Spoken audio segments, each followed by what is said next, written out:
ఇప్పుడు మరి దీని మీద ఇప్పుడు ఇవన్నీ ప్రూఫ్స్ డేటాలు మొత్తం కూడా అడ్డంగా దొరికిపోయినారు కదా, అవునక్క దీని మీద కోర్టుకి వెళ్ళే వెళ్తామాక, ఖచ్చితంగా వెళ్తాము. ఆడ ఇప్పుడు ఈ ఇంకా నిజమాక చెప్తున్నా, నేనైతే భయపడట్లేను, నేనైతే నోరు జారి అస్సలు మాట్లాడను, వితౌట్ ఎవిడెన్స్ తోటి మాట్లాడను. కోర్టులు ఉన్నటువంటి ఎందుకు బీదోనికి అన్యాయం జరిగినోనికి కాపాడుతందుకు.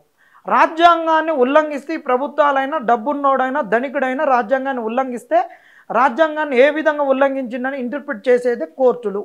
కోర్టులు తప్ప రాజ్యాంగాన్ని ఎవడు కూడా సొంత పైతంతో ఇది రాజ్యాంగ ఉల్లంఘన అని చెప్పరు. మరి ఆ కోర్టులు 29 జీవో రాజ్యాంగ ఉల్లంఘన జరిగిందని మేము అన్నప్పుడు కోర్టులు ఇది ఉల్లంఘన జరిగిందా జరగలేదని చెప్పకుండా ఎందుకు మీరు ఆలస్యంగా వచ్చిరని దాన్ని కొట్టి వేస్తున్నారు చెప్పండి. ఇప్పుడు గత ప్రభుత్వంలో పేపర్ లీకేజ్ జరిగిందనే కదా మార్పు కావాలని మిమ్మల్ని తీసుకొచ్చారు.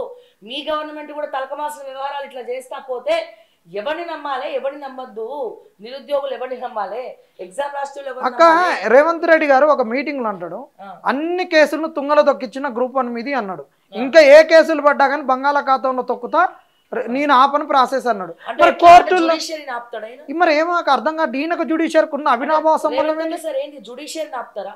సుప్రీంకోర్టు తీర్పుని ఆపలేకపోయినారు అంటే ఏంటి, మీరు మేనేజ్ చేస్తున్నారా కోర్టులో? మొన్న ఎలక్షన్స్ ఇది కూడా అది మనం అన్న అది రాజకీయం, వాళ్ళు ఎటన్ సామని, కానీ కూడా సుమోటోగా తీసుకోవాల్సిన పని ఉన్నది కోర్టు. ఎలక్షన్స్ కూడా రావని చెప్పిండు. ఎమ్మెల్యేలు అటు పోతే బీఆర్ఎస్ ఎమ్మెల్యేలు వాళ్ళ రాజకీయం వాళ్ళు ఎటన్నా చేసుకొని రాజ్యాంగంని ఇంప్లిమెంట్ చేయాల్సినటువంటిది ఇంటర్ప్రిట్ చేయాల్సినటువంటి కోర్టుల ముచ్చట కూడా ఈయన చెప్తాడా ఎలక్షన్లు రావని? ఈయన ఎట్ట చెప్తాడు? మా కేసులు తుంగలో దొక్కుతాడు అంటాడు, ఎలక్షన్లు రావంటాడు. జడ్జెస్ ఎందుకు చేయట్లేదు దయచేసి చెప్తున్నాం. ఇప్పుడు జడ్జిల గురించి ఖచ్చితంగా మాట్లాడాలి.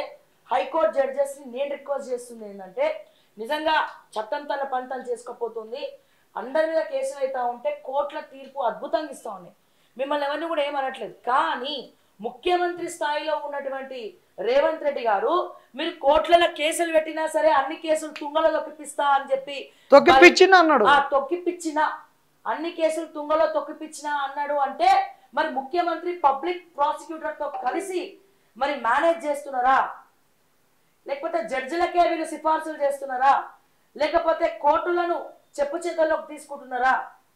రేవంత్ రెడ్డి గారి వ్యాఖ్యలకు దయచేసి హైకోర్టు సమాధానం చెప్పాలి, కౌంటర్ ఇవ్వాల్సినటువంటి అవసరం ఉన్నది.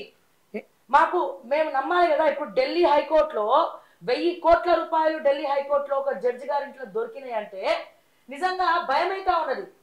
దీనికి తోడు ఒక పక్క బర్నింగ్ ఇష్యూ నడుస్తూ ఉన్నది, ఢిల్లీ సాక్షిగా బర్నింగ్ ఇష్యూ నడుస్తూ ఉన్నది. సో అందరు కూడా ఒక కమిటీ వేసుకొని అందరు వాళ్ళ ఆస్తులు కూడా జడ్జిల ఆస్తులు అందరు కూడా డిస్ప్లే చేయాలని చెప్పి ఇవాళ సుప్రీంకోర్టు జడ్జిలు కూడా నిర్ణయించుకున్నారు. తుంగలో నేనే తొక్కిపించినా అంటే దాని అర్థమైంది, డబ్బులు ఇచ్చి తొక్కిపించిందా, లేకపోతే హియరింగ్ కి రాకుండా చేసిందా, లేకపోతే అడ్వకేట్లను బెదిరించిండ్రా, ఏం చేసిండ్రో దయచేసి చేతులెత్తి మొక్కుతా ఉన్నారు జడ్జిలకు, హైకోర్టు జడ్జిలకు. ఈ వ్యాఖ్యలను మీరు సుమోటోగా తీసుకోవాల్సినటువంటి అవసరం ఉన్నది. ఈ విద్యార్థుల భవిష్యత్తును కాపాడాల్సినటువంటి రాజకీయ నాయకులు కాపాడకపోతే ఇక జ్యుడిషియరీ అందరికీ దిక్కు అన్న విషయాన్ని మరొక్కసారి ఈ సందర్భంగా గుర్తు చేస్తా ఉన్నాం.